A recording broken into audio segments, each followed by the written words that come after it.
ನಮ್ಮ ಕುಟುಂಬ ಕನ್ನಡ ವ್ಲಾಗ್ಸ್ಗೆ ತಮ್ಮೆಲ್ಲರಿಗೂ ಸ್ವಾಗತ. ನಾನು ನಿಮ್ಮ ಪ್ರೀತಿಯ ಕನ್ನಡತಿ ಭಾಗ್ಯ. ಫ್ರೆಂಡ್ಸ್, ಎಲ್ಲರೂ ಹೇಗಿದ್ದೀರಾ?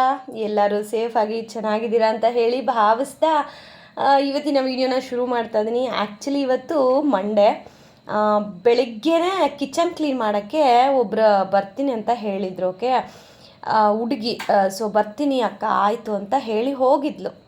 ನಾನೇನು ಮಾಡಿದೆ, ಸರಿ ಆಯಿತು ಅಂತ ಹೇಳಿ, ಸಂಡೇ ಬೇರೆ ಟೆಂಪಲೆಲ್ಲ ಹೋಗಿ ಬಂದಿದ್ವಲ್ಲ, ಫುಲ್ ಟಯರ್ಡ್ ಆಗಿತ್ತು, ಮಲಗಿಬಿಟ್ಟಿದ್ದೆ. ಸೊ ಬೆಳಗ್ಗೆ ಒಂದು ನಾರ್ಮಲಾಗಿ ಪರ್ಯಂತ ಸ್ಕೂಲಿಗೆ ಕಳಿಸೋ ಟೈಮ್ಗೆ ಎದ್ದು ಪಾತ್ರೆ ಇನ್ನೇನು ಇಳಿಸೋಣ ಅನ್ನೋ ಟೈಮ್ಗೆ ನನಗೆ ಯಾಕೋ ಮೇ ಬಿ ಅವ್ಳಿಗೆ ಬರ್ತಾಳೋ ಇಲ್ಲೋ ಕೇಳೋಣ ಅಂತ ಹೇಳಿ, ನೀವು ನಂಬಲ್ಲ ಗೈಸ್, ಮಾರ್ನಿಂಗ್ 6 o'clockಗೆ ಕಾಲ್ ಮಾಡಿದ್ದೀನಿ, ಬರ್ತೀಯೇನಮ್ಮ ಇವತ್ತು ಅಂತ ಕೇಳಿದ್ರೆ, ಅಕ್ಕ ಇವತ್ತು ಆಗಲ್ಲ, ಈ ಥರ ಬೇರೆ ಕಡೆ ಕೆಲಸ ಒಪ್ಕೊಬಿಟ್ಟಿದ್ದೀನಿ, ನಿಮಗೆ ಬುಧವಾರ ಬಂದು ಮಾಡಿಕೊಡ್ತೀನಿ, ನಾಳೆ ಮಂಗಳವಾರ ಅಮಾವಾಸ್ಯೆ ಇದೆಯಲ್ಲ, ಸೊ ಬುಧವಾರ ಬಂದು ಮಾಡಿಕೊಡ್ತೀನಿ ಅಂತ. ಅಯ್ಯೋ ದೇವ್ರೆ, ನಾನೇನಾದರೂ ಪಾತ್ರೆ ಎಲ್ಲ ತೆಗೆದು ಕೆಳಗಡೆ ಇಟ್ಟು ಆ ಹುಡುಗಿ ಹಿಂಗೆ ಅಂದ್ಬಿಟ್ಟಿದ್ರೆ ಏನು ಮಾಡೋದು? ಸರಿ, ಇನ್ನೇನು ಮಾಡೋಕ್ಕಾಗತ್ತೆ, ಕೆಲಸದವ್ರು ಸಿಗೋದೇ ಹೆಚ್ಚು, ಅಂಥದ್ರಲ್ಲೂ ಈ ರೀತಿ ಡಿಮ್ಯಾಂಡ್ಗಳು. ನಾನು ಇವತ್ತು ಬರಲ್ಲ, ಅಪಾಯಿಂಟ್ಮೆಂಟ್ ಸಿಗೋದೇ ಕಷ್ಟ ಗೈಸ್ ಈಗ ಕೆಲಸದವ್ರಿಗೆ. ಅಂದರೆ ನಮ್ಮ ಕಡೆ ಅಷ್ಟು ಏನಂತೀವಿ, ಇಂಪಾರ್ಟೆನ್ಸ್ ಕೆಲಸಗಾರಿಗೆ. ಸೊ ಹಾಗಾಗಿ ಮನೆ ಡೀಪ್ ಕ್ಲೀನ್ ಮಾಡೋ ಕೆಲಸ, ಅಂದರೆ ಕಿಚನ್ ಕ್ಲೀನ್ ಮಾಡೋ ಕೆಲಸ ಸೈಡಿಗೆ ಬಿತ್ತು.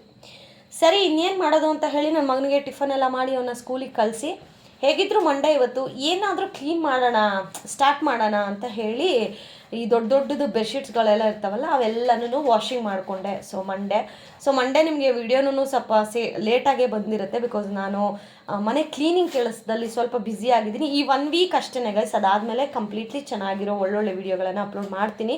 ಆ್ಯಂಡ್ ಕಿಚನ್ ಕ್ಲೀನಿಂಗ್ ವಿಡಿಯೋ ಬೇಕಾ ಕಮೆಂಟ್ ಮಾಡಿ, ಬೇಕು ಅಂತ ಅಂದರೆ ಮಾತ್ರನೇ ವಿಡಿಯೋ ಮಾಡ್ತೀನಿ, ಇಲ್ಲಾಂದರೆ ವಿಡಿಯೋ ಮಾಡಲ್ಲ. ಬಿಕಾಸ್ ಆಲ್ರೆಡಿ ನಾನು ಕಿಚನ್ ಡೀಪ್ ಕ್ಲೀನ್ ಹೇಗೆ ಮಾಡ್ತೀನಿ, ಯಾರು ಬಂದು ಮಾಡಿಕೊಡ್ತಾರೆ, ಆಮೇಲೆ ಕೆಲವೊಬ್ಬರು ಏನು ಗೊತ್ತಾ, ನಂಬಕ್ಕೆ ರೆಡಿನೇ ಇರೋದಿಲ್ಲ.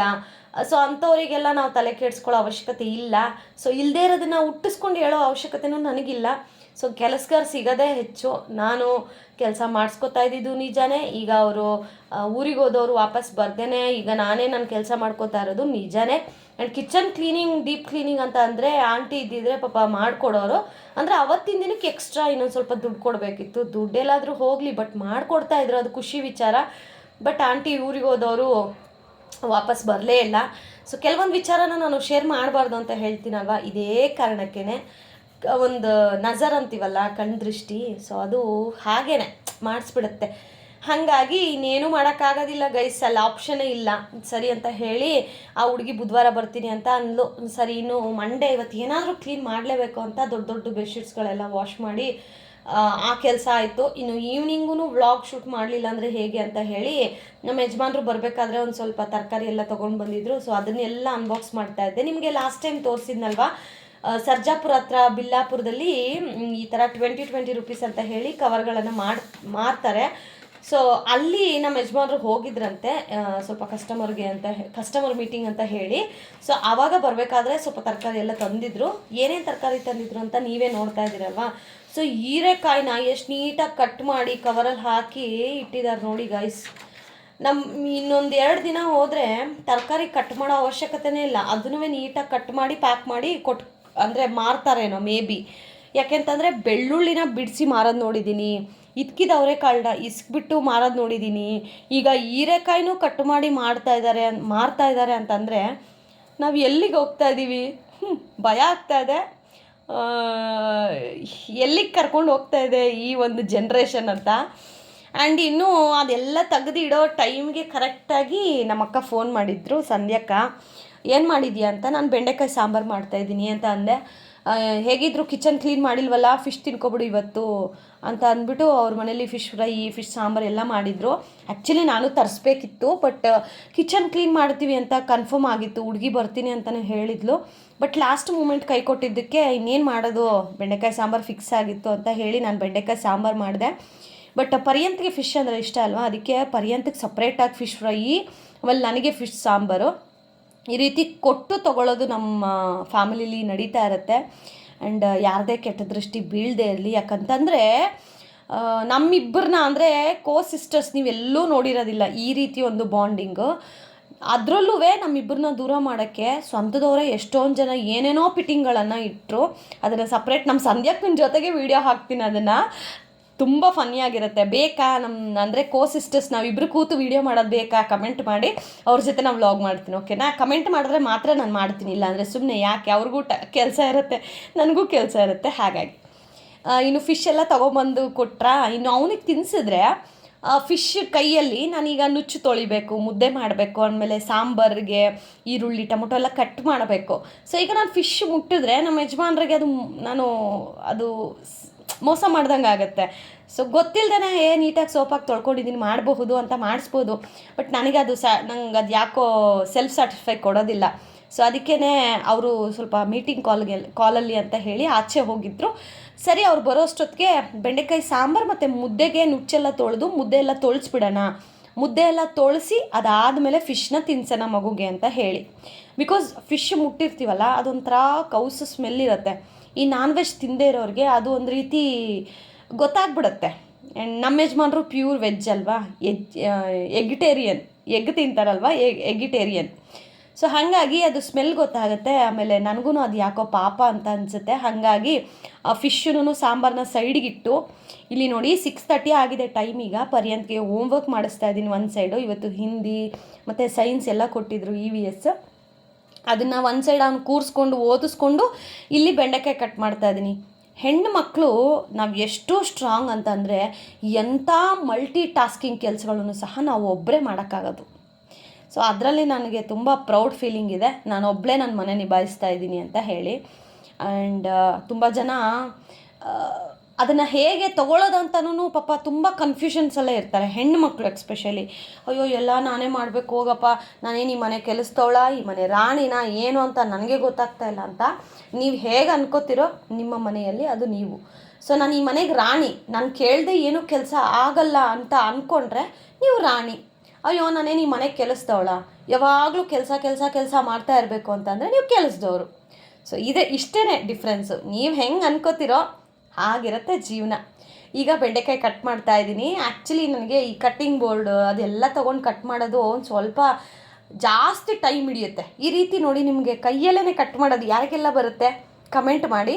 ನಾನು ಫಸ್ಟ್ ಟೈಮ್ ಅಡುಗೆ ಮಾಡೋಕ್ಕೆ ಏನು ಸ್ಟಾರ್ಟ್ ಮಾಡಿದ್ನಲ್ಲ, ಅವಾಗಿಂದನೂ ನಾನು ಫಸ್ಟ್ ಕೈಯಲ್ಲೇ ನಾನು ಯೂಸ್ ಮಾಡಿದ್ದು. ಕಟ್ಟಿಂಗ್ ಬೋರ್ಡ್ ಅವೆಲ್ಲ ನಾನು ಯೂಸೇ ಮಾಡಲಿಲ್ಲ. ಫಸ್ಟ್ ಕೈಯಲ್ಲಿ ನಾನು ಕಲ್ತಿದ್ದು ಅವಾಗೆಲ್ಲನೂ. ಸೊ ಅದು ನನಗೆ ಅದು ರೂಢಿ, ಕೈಯಲ್ಲಿ ಕಟ್ ಮಾಡಿ. ಆಮೇಲೆ ಕಟ್ಟಿಂಗ್ ಬೋರ್ಡಲ್ಲಿ ಕಟ್ ಮಾಡೋದಕ್ಕಿಂತ ಬೇಗ ಆಗುತ್ತೆ ಕೈಯಲ್ಲಿ ಕಟ್ ಮಾಡಿದ್ರೆ. ಸೊ ಯಾರಿಗೆಲ್ಲ ಈ ಕಲೆ ಇದೆ ಕಮೆಂಟ್ ಮಾಡಿ, ಓಕೆನಾ? ಸೊ ಬೆಂಡೆಕಾಯಿಲಿ ಕಟ್ ಮಾಡಿದ್ದಾಯಿತು. ಆ್ಯಂಡ್ ಈಗ ಒಂದು ಸೈಡು ಮುದ್ದೆಗೆ ನೀರಿಟ್ಟಿದ್ದೀನಿ, ಇನ್ನೊಂದು ಸೈಡು ಬೆಂಡೆಕಾಯಿನ ಫ್ರೈ ಮಾಡ್ಕೊತಾ ಇದ್ದೀನಿ. ಈ ಕಡೆ ನೀರು ಬಿಸಿ ಆಗೋಷ್ಟೊತ್ತಿಗೆ ಮೀನ್ವೈಲ್ ನುಚ್ಚನ್ನು ತೊಳ್ಕೊಂಡು ಅದನ್ನು ಇಲ್ಲಿ ನಾನು ಬಿಸಿ ನೀರಿಗೆ ಹಾಕ್ತಾ ಇದ್ದೀನಿ. ತುಂಬ ಜನ ಏನು ಮಾಡ್ತೀರಾ, ನೀರಲ್ಲಿ ನುಚ್ಚನ್ನು ತೊಳೆದ್ಬಿಟ್ಟು ಇಡ್ತೀರಾ.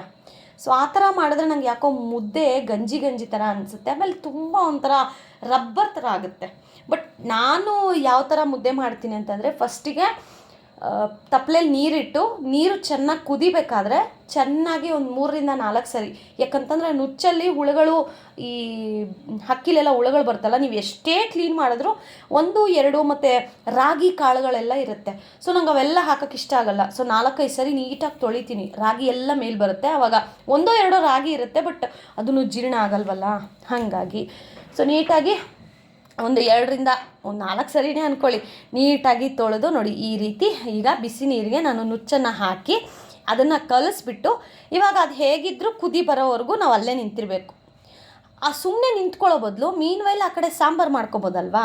ಸೊ ಈ ರೀತಿ ನಾನು ಪ್ಲ್ಯಾನ್ ಮಾಡ್ಕೋತೀನಿ. ಸೊ ಒಂದು ಸೈಡು ಮುದ್ದೆಗಿಟ್ಟಿದ್ದೀನಿ. ಈಗ ಆ ಸೈಡಲ್ಲಿ ನಾನು ನಾರ್ಮಲಾಗಿ ಒಂದು ಬಾಣಲಿ ಇಟ್ಟು ಆ್ಯಸ್ ಯೂಶ್ವಲ್ ಬೆಂಡೆಕಾಯಿ ಸಾಂಬಾರು ಹೇಗೆ ಮಾಡ್ತೀನೋ ಆ ರೀತಿ ಸಾಂಬಾರು ಮಾಡ್ತೀನಿ. ಸೊ ಸಾಂಬಾರು ಮಾಡಬೇಕಾದ್ರೆ ಪಾಪ ನಮ್ಮ ಯಜಮಾನ್ರು ಬಂದರು, ಕಾಲೆಲ್ಲ ಫಿನಿಶ್ ಆಗಿ.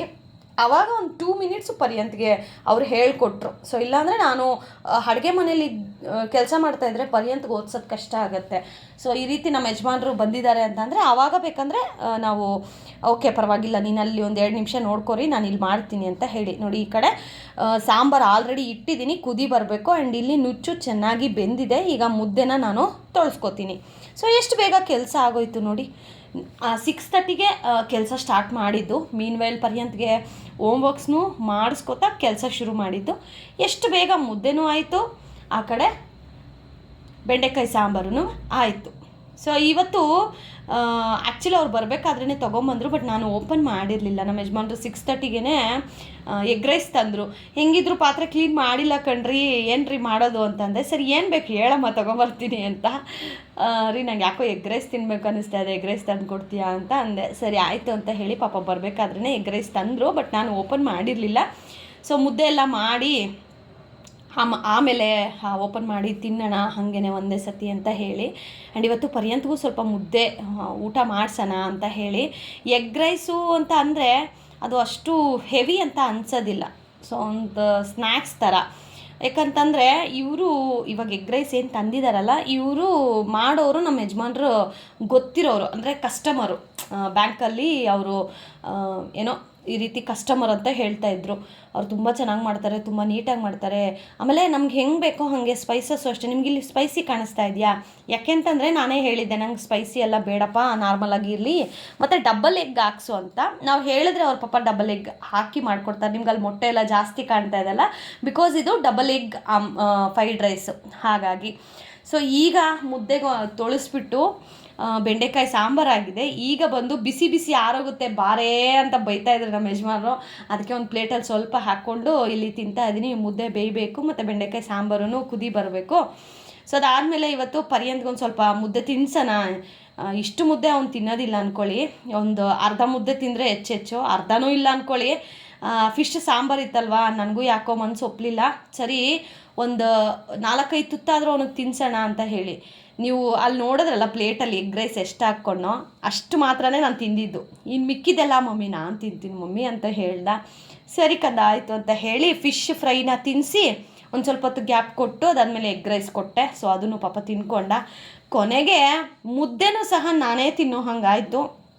ಸ್ವಲ್ಪ ಹೆವಿ ಅನ್ನಿಸ್ತು, ಬಟ್ ಫಿಶ್ ಸಾಂಬಾರು ಅಕ್ಕ ಅಷ್ಟೂ ಚೆನ್ನಾಗಿ ಮಾಡಿದರೆ ಮುದ್ದೆ ಖಾಲಿ ಆಗದೆ ಇರುತ್ತೆ ಗೈಸ್. ಹೊಟ್ಟೆ ತುಂಬೋಯ್ತು ಅಂದರೆ ನಂಗೆ ವಾಕ್ ಮಾಡೋಕ್ಕೇ ಒಂದು 2 ಅವರ್ಸ್ ಚೆನ್ನಾಗಿ ವಾಕ್ ಮಾಡಿ ಸ್ಪ್ರೈಟ್ ಎಲ್ಲ ಕುಡ್ದಿದ್ದೀನಿ. ಯಾಕಂದ್ರೆ ಫುಲ್ಲು ಲೋಡ್ ಆಗಿಬಿಟ್ಟಿತ್ತು ಗೈಸ್. ಹಾಗಾಗಿ ಆಮೇಲೆ ಈಗ ನಮ್ಮ ಯಜಮಾನ್ರಿಗೆ ಬೆಂಡೆಕಾಯಿ ಸಾಂಬಾರು ನೋಡಿ ಎಷ್ಟು ಚೆನ್ನಾಗಾಗಿದೆ ಬೆಂಡೆಕಾಯಿ ಸಾಂಬಾರು. ಅವ್ರ ಪಕ್ಕ ನೋಡಿ ಫಿಶ್ ಸಾಂಬಾರು ಹಾಕಿ ನಾನು ಊಟ ಮಾಡ್ತಾಯಿದ್ರು. ಅವರಿಗೆ ಒಂಥರ ಬೇಜಾರು ಏನೂ ಇಲ್ಲ. ನಿನ್ನ ಊಟ ನೀನು ಮಾಡು, ನನ್ನ ಊಟ ನಾನು ಮಾಡ್ತೀನಿ ಅನ್ನೋ ಥರ. ಸೊ ಹಾಗೆ ನೋಡಿ ನಮ್ಮ ಮನೇಲಿ ಹೆಂಗೆಂಗೋ ಆಗೋಯ್ತು ಮಂಡೇ. ಸೊ ಇನ್ನು ವೆಡ್ನೆಸ್ಡೇ ಆದರೂ ಆ ತಾಯಿ ಬರ್ತಾಳೋ ಇಲ್ವೋ ನೋಡಬೇಕು. ಆ್ಯಂಡ್ ಈಗ ಆನ್ಲೈನಲ್ಲೂ ಮನೆ ಕೆಲಸ ಮಾಡೋರು ಸಿಗ್ತಾರೆ ಗೈಸ್, ಬಟ್ ಸ್ವಲ್ಪ ಕಾಸ್ಟ್ಲಿ ಸಿಗ್ತಾರೆ. ಈಗ ನಿಮಗೆ 1 ಅವರ್ 2 ಅವರ್ ಆ ಥರ ಬಂದು ಅವರೇ ಕೆಲಸ ಎಲ್ಲ ಮಾಡಿಕೊಟ್ಟು ನೀವು ಬೇಕು ಅಂದರೆ ಟಿಪ್ ಎಲ್ಲ ಕೊಡಬಹುದು. ಸೊ ಆ ಥರ ನೋಡಿ ಫಿಶ್ ಸಾಂಬಾರು ಎಷ್ಟು ಚೆನ್ನಾಗಿ ಮಾಡಿದ್ದಾರೆ ಅಕ್ಕ ಅಂತ ಹೇಳಿ. ಸಕ್ಕದಾಗಿ ಮಾಡಿದರು, ಹುಳಿಯಾಗಿ ಖಾರವಾಗಿ ಸೂಪರಾಗಿತ್ತು. ಆ್ಯಂಡ್ ಇವತ್ತಿನ ವಿಡಿಯೋ ಹೇಗಿತ್ತು ನೀವು ಕಮೆಂಟ್ ಮಾಡಿ. Thank you so much, lots of love, bye bye.